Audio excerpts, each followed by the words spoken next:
Hello friends, સ્વાગત છે આપ સૌનું। તો આજે હું તમને આમળાની એક એવી ગજબની રેસીપી બતાવીશ જે તમે એકવાર બનાવીને રાખી દેશો અને પછી તેનો ઉપયોગમાં લેશો તો તમને ગજબના ફાયદા થશે। તો મોટાભાગે સૌ કોઈને વાળ ખરવા, આંખોમાં ચશ્માના નંબર વધવા, કબજિયાત, ગેસ, એસિડિટીની ઘણી બધી તકલીફો થતી હોય છે। અને આપણે જ્યારે આ શિયાળામાં આમળા આવા સરસ મજાના તાજા મળે જ છે તો કેમ ના તેનો ઉપયોગ કરીએ।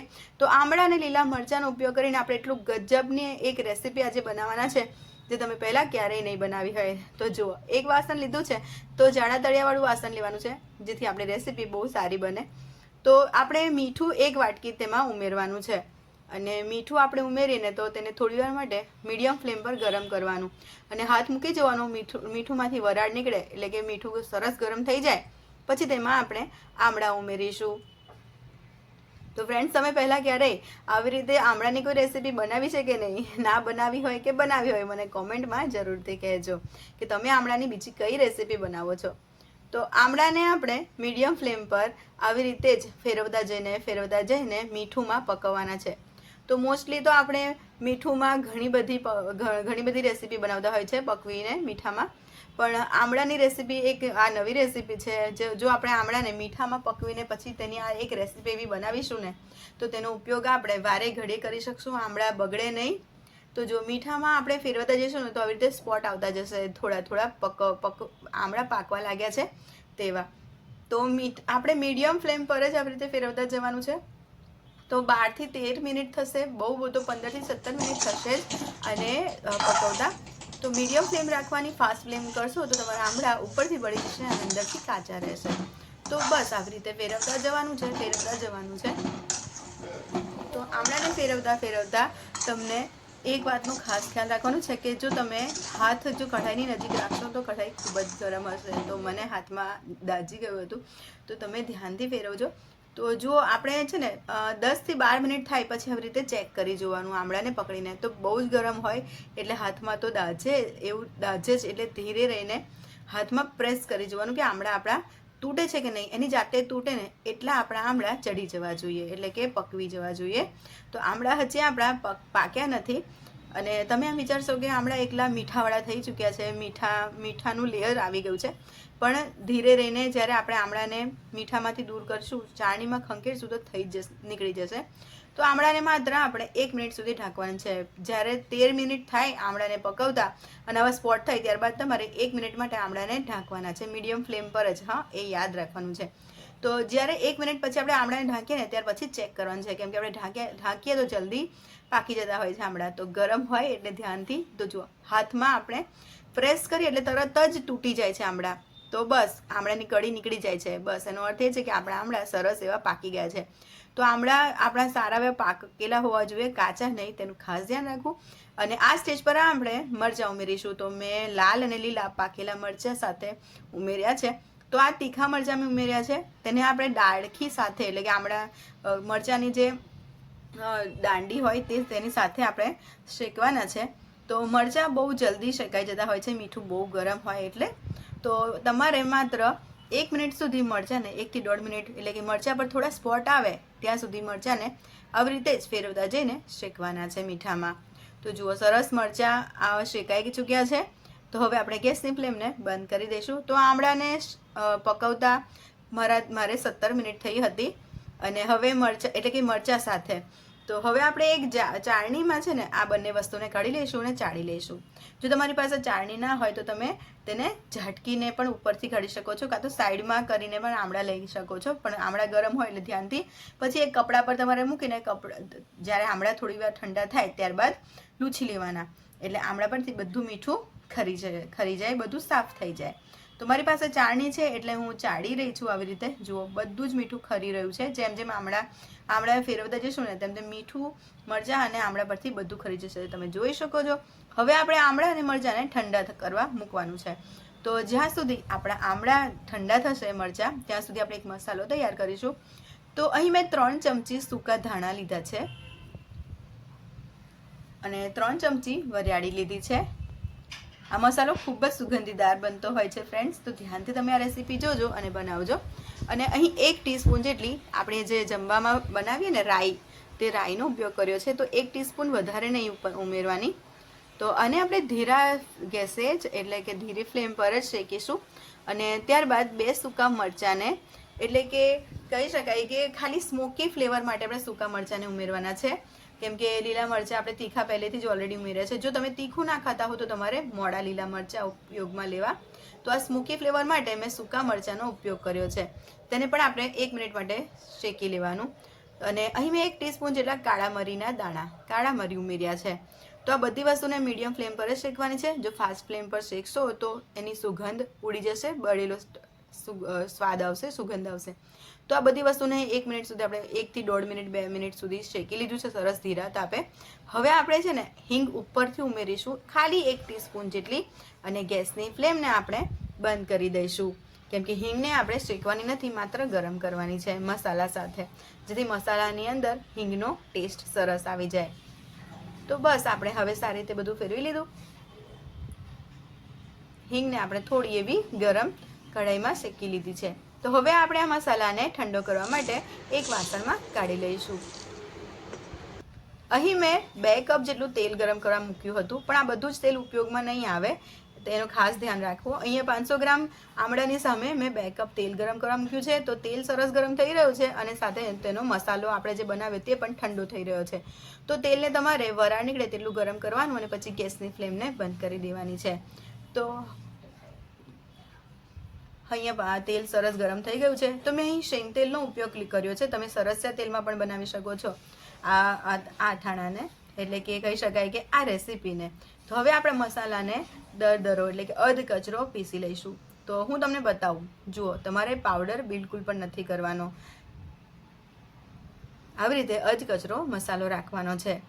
તો આપણને આ આમળાની રેસીપીમાં આ બધા જ મસાલા આપણે લીધા ને તેનો પણ ફાયદો મળવાનો છે આમળાની સાથે સાથે. તો અહીં મેં જે તેલ ગરમ થયું ને તેને થોડું મીડિયમ ઠંડુ થવા દીધું છે. ત્યારબાદ 4 ચમચી જેટલું એક વાટકીમાં કાઢી રહી છું. તો આપણે એક સરસ મજાનું તેલ મસાલાવાળું તૈયાર કરવાનું છે તેના માટે. તો આ મસાલાવાળું તેલ બહુ જ સુગંધીદાર બનશે, તો ધ્યાનથી જોજો રેસીપી. હવે તેલ ઠંડુ થાય છે ત્યાં સુધી આપણે 1 ટીસ્પૂન જેટલી કલોંજી લઈશું, એટલે કે ડુંગળીના બીજ કહેવાય ને, નીગેલા સીડ્સ. તો તમને કોઈ પણ ફ્રોઝન સ્ટોર પર આ ડુંગળીના બીજ મળી જશે, એટલે કે કલોંજી મળી જશે. 1 ટીસ્પૂન જેટલી આપણે હળદર ઉમેરીશું અને 1 ટીસ્પૂન જેટલું કાશ્મીરી લાલ મરચું. તો કાશ્મીરી લાલ મરચું માત્ર મેં કલર માટે ઉમેર્યું છે, તમારી પાસે ના હોય તો તમે બિલકુલ સ્કીપ કરી શકો છો. હવે મેં 1 ટીસ્પૂનથી ઓછું જેટલું મીઠું ઉમેર્યું છે અને બસ સારી રીતે આપણે આ તેલને મિક્સ કરવાનું છે. તો વધારે તેલ ગરમ હોય ત્યારે નથી ઉમેરવાનું, તેલ થોડું મીડિયમ થાય ત્યારબાદ જ આપણે ઉમેરવાનું છે. તો હવે આપણે સાઈડમાં કરીશું આ તેલને.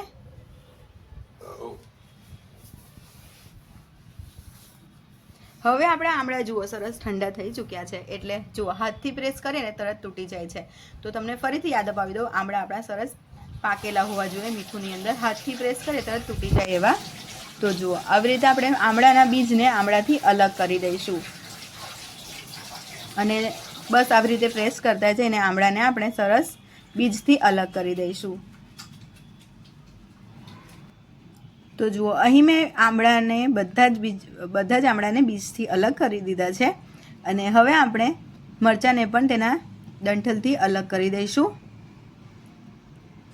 તો ફ્રેન્ડ્સ, અહીં મેં લાલ મરચાંનો પણ ઉપયોગ એટલા માટે કર્યો છે કેમ કે લાલ મરચાં ઉમેરવાથી છે ને તેનો સ્વાદ બહુ સરસ આવતો હોય છે. તમે ઉમેરી જજો એકવાર, બહુ સરસ સ્વાદ આવશે. તો આ આપણે જે બીજ હોય છે ને આમળાના, તેને આપણે તડકામાં બહુ સારી રીતે સૂકવી લેવાના છે અને ત્યારબાદ સ્ટોર કરી લેવાના છે. તો જ્યારે પણ તમે છોલે ચણા બનાવતા હો ને તો તેનો કલર બજાર જેવો નથી આવતો. તો એક બીજ તમારે છોલે ચણાને બાફતી વખતે ઉમેરી દેવાનું, જેથી છોલે ચણાનો સ્વાદ પણ સરસ આવશે અને કલર પણ સરસ બજાર જેવો થઈ જશે. તો અહીં આમળા અને મરચાંને આપણે સમારી લીધા છે. તો હવે આપણે એક ચોપર લઈશું.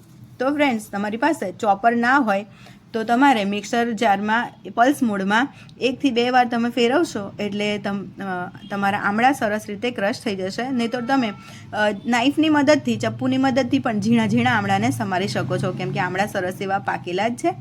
તો અહીં હું આમળાને માત્ર થોડા કટકા થાય ને તેટલા જ ચોપરમાં ક્રશ કરી રહી છું. તો હું બે રીતે કરીશ. મને થોડા મોટા પણ ગમે છે અને થોડોક ઝીણો પણ ભૂકો ગમે છે, એટલે પણ તમને ગમતા શેપમાં એટલે કે માપમાં તમે કટ કરી શકો છો. તો જુઓ, મેં બીજી વારમાં વધારે થોડા આમળાને વધારે ભૂકો થાય તેવી રીતે ચોપ કર્યા છે. તો હવે આપણે એક પ્લેટમાં કાઢી લઈશું.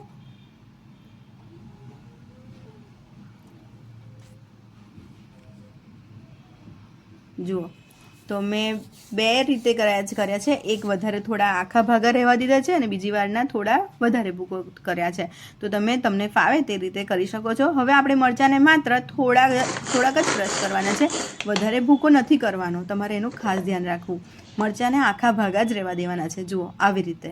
તો તમે ચપ્પુથી પણ ઝીણા ઝીણા કટ કરીને કટકા કરીને ઉમેરી શકો છો. પણ ચોપરમાં કરીએ તો જે બીજ હોય ને તે સાઈડમાં રહી જાય, જેથી આપણે બીજ જો ના ઉમેરવા હોય તો તે આસાની રહે તેના માટે. તો તમે બીજ કાઢીને માત્ર મરચાંને પણ ઉમેરી શકો છો. જો તમે તીખું ખાવું પસંદ ના કરતા હો તો તમે મોળા મરચાંને પણ લઈ શકો છો. જે ઓછા તીખા મરચાં હોય તેનો પણ ઉપયોગ કરી શકો છો. હવે જે આપણે અધકચરો મસાલો તૈયાર કર્યો હતો ને તે પણ ઉમેરીશું. તો તમે જોયું કે મેં મરચાંના બીજને અંદર નથી ઉમેર્યા, ચોપરથી અલગ જ કરી દીધા છે. તમને જો વધારે પસંદ હોય તો તમે મરચાંના બીજ પણ ઉમેરી શકો છો. અને તીખું ખાવું પસંદ ના હોય તો મોરા મરચાંનો ઉપયોગ કરી શકો છો. તો ખટાશ આમળાની અને તીખાશ જે મરચાંની મિક્સ થશે ને તેના કારણે અને આ મસાલાના કારણે બહુ સરસ સ્વાદ આવશે ફ્રેન્ડ્સ. તો હવે આપણે અહીં 1 ટીસ્પૂન જેટલું મીઠું ઉમેરીશું, કેમ કે આપણે આમળાને મીઠામાં પકવ્યા છે, મસાલો બનાવ્યો તેમાં પણ મીઠું ઉમેર્યું છે. અને 1 ટીસ્પૂન જેટલું સંચળ મીઠું ઉમેરીશું. તો મીઠું વધારે ઉમેરાય ના તેનું ખાસ ધ્યાન રાખવું. હવે આપણે જે મસાલો બનાવ્યો હતો ને તેલમાં મસાલો બનાવ્યો હતો તે પણ આપણે ઉમેરી દઈશું. તો આ મસાલો ખાસ બનાવવાનો છે ફ્રેન્ડ્સ, આનો સ્વાદ બહુ જ સરસ આવશે. તો તમે ભૂલ્યા વગર આ તેલ અને મસાલાને જે મેં કલોંજી સાથે નીગેલા સીડ સાથે બનાવ્યો છે, ડુંગળીના બીજ સાથે, તે પણ બનાવીને જરૂરથી ઉમેરજો. તેનો પણ એક અલગ જ ફાયદો છે, કેમ કે ડુંગળીના બીજમાં જે તત્વ આવે તેના કારણે આપણા વાળ પણ કાળા થતા હોય છે અને આમળા સાથે જ્યારે આ બીજ ભળશે ત્યારે તેનો અલગ જ ફાયદો થશે. તો કોન્સ્ટિપેશન જેમને એટલે કે આ બનાવ્યા પછી તમારે અડધા કલાક માટે ઢાંકી દેવાનું છે. અને અડધો કલાક થાય પછી આપણે ફરીથી સારી રીતે મિક્સ કરી લઈશું. તો જેમને પણ કોન્સ્ટિપેશન એટલે કે કબજિયાત રહેતી હોય, આંખોમાં વધારે ચશ્માના નંબર હોય, જેમના વાળ વધારે ખરતા હોય, તેમને તો ખાસ આ રેસીપી બનાવવી જોઈએ, જેથી કરીને આ અથાણું કહેવાય કે આ અથાણું જ કહેવાય એક પ્રકારથી. તેને બનાવીને તમે સ્ટોર કરી શકો છો અને તેનો ઉપયોગમાં લઈ શકો છો. જેથી આમળા આપણે રોજબરોજમાં ખાઈ નથી શકતા, પણ જો તમે આવી રીતે બનાવશો ને તો દરરોજે તમારા જમવામાં સવારે 1 ચમચી ને 2 ચમચી જેટલું અથાણું તમે રોજ ખાશો ને તો તેનો તમને લાભ મળશે. તો આ શિયાળામાં તમે બનાવો અને તમે આ અથાણાને એક આખું વર્ષ માટે પણ સ્ટોર કરી શકો છો. તો આવી રીતે એક કાચની જાર લેવાની છે, તેને સરસ રીતે તડકામાં સૂકવવાની અને પછી આપણે જે બનાવ્યું છે અથાણાને તેને ઉમેરવાનું છે. તો જો તમારે એક આખા વર્ષ માટે સ્ટોર કરવાનું હોય તો તમારે તેલ વધારે ઉમેરવાનું. પણ હું કહીશ કે તમે આ બનાવશો ને અથાણું તો 20-25 દિવસ કે મહિના સુધીમાં તો પૂરું પણ થઈ જશે. તો જુઓ, અહીં મેં માત્ર 1 મહિના માટે ચાલે ને તેટલું જ બનાવ્યું છે. તો જે આ જે બચ્યું છે ને તે અત્યારે હું જમવામાં બધાની પ્લેટમાં 1-1 ચમચી મૂકી દઈશ, જેથી બધા જમતી વખતે 1-1 ચમચી અથાણાનો ઉપયોગ તો કરશે જ, પણ સાથે સાથે મજા આવશે ખાવાની જમવામાં, કેમ કે મરચાંની તીખાશ, આમળાની ખટાશ અને આપણે જે મસાલા ઉમેર્યા છે ને તેની સુગંધ જબરદસ્ત આવતી હોય છે. તો આપણે આમળાને આમ નથી ખાઈ શકતા, કેમ કે કડવા લાગતા હોય છે આમળા, ખાવામાં ખટાશ લાગતી હોય, દાંત ખટાઈ જતા હોય. પણ જો આપણે અથાણાની રીતે ખાઈશું ને તો તેના આપણને ઔષધીય ગુણો મળશે. તો આ અથાણાની રેસીપી તમે એકવાર બનાવો અને પછી મને કમેન્ટમાં જણાવો કે તમારા ઘરના લોકો હવે આમળાના અથાણાના ફેન થઈ ગયા કે નહીં. તો રોજ જમતી વખતે સવારે 1 ચમચી, સાંજે 1 ચમચી પણ જો તમે તમારા જમવામાં આમળાના અથાણાને સામેલ કરશો ને તો તેના ઔષધીય ગુણો તમને ચોક્કસથી મળશે. તો તમારે આ અથાણાને તડકામાં પણ મૂકવાની જરૂર નથી અને વધારે તેલ પણ ઉમેરવાની જરૂર નથી. મેં માત્ર 2 કપ તેલ લીધું હતું, તેમાંથી 1 કપ જ તેલ બચ્યું છે. જો તમે આખા વર્ષ માટે આ રેસીપી બનાવતા હોવ તો આમળા ડૂબે તેટલું તેલ તમારે રાખવાનું છે અને ફ્રીજ વગર પણ આ આમળાનું અથાણું આખું વર્ષ એવું જ રહેશે.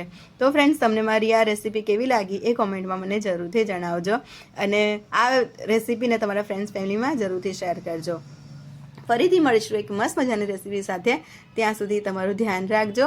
વિડીયોને લાઇક, કમેન્ટ, સબસ્ક્રાઈબ કરતા જજો. આ આમળાની રેસીપી તમે પહેલીવાર ક્યારે બનાવી છે કે નહીં, કે પછી પહેલીવાર જોઈ તે પણ મને કહેજો.